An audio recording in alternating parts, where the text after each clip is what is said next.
У Чехії презентували електронний каталог місць української пам'яті. Це спільний проект Посольства України в Чеській Республіці та тамтешньої громадської організації «Український меморіал».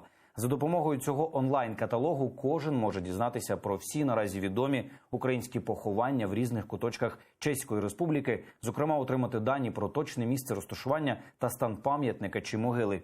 Йдеться як про видатних українців, так і про пересічних українців, які в той чи інший час проживали на території республіки.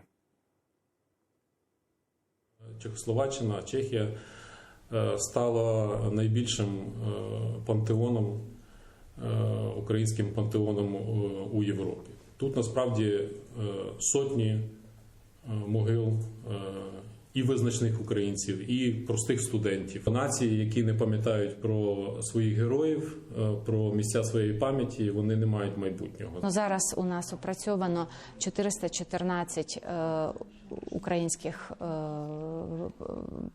персоналій, які поховано, або ж 182 українських могили, які ми знайшли переважно на території Чеської Республіки.